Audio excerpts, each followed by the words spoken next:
طبعا عندنا تقرير مع منصور الجمعة عن أسبوع المرور، بما أننا في أسبوع المرور الخليجي، خلونا نشوفها من خلال هذا التقرير. أسبوع المرور الخليجي والزحمة ما خفت إن شاء الله المستعان. ما راح تخف الزحمة. 29 تحت شعار غايتنا سلامتك. مشاهدينا الكرام، لنتابع هذا التقرير.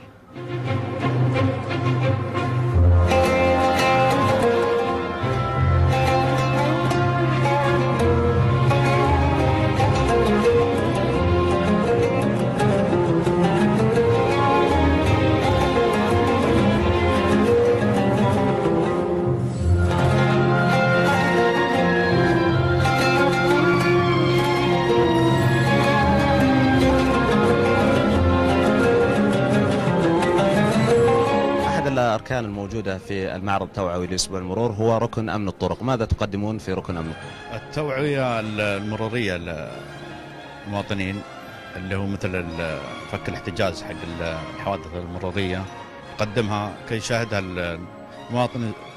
كذلك عندنا الكاشف حق المخدرات والأسلحة، طبعا عندنا الماجلان، عندنا طال عمرك الرادار حق السرعة كي يشاهدونها المواطنين.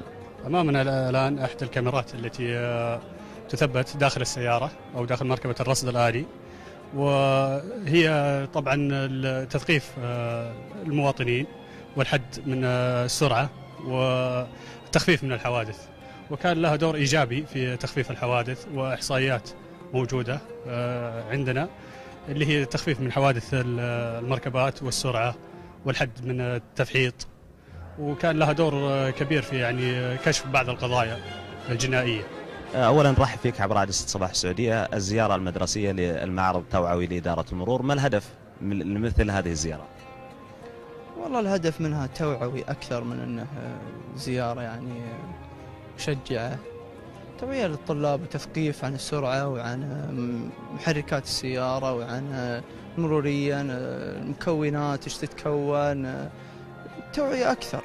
وش اللي شفته في المعرض؟ شفت أشياء عن السرعة، وشفت أشياء عن السيارات، أشياء عن السلامة، هذه الأشياء وساهل وبعض هذه الأشياء. طيب، وأيضا البطل هذا نتعرف عليك أول شيء. ريان فهد الحربي. ريان، أنت تعرف مصطلحات الجديدة درباوي وما درباوي، إيش معنى درباوي؟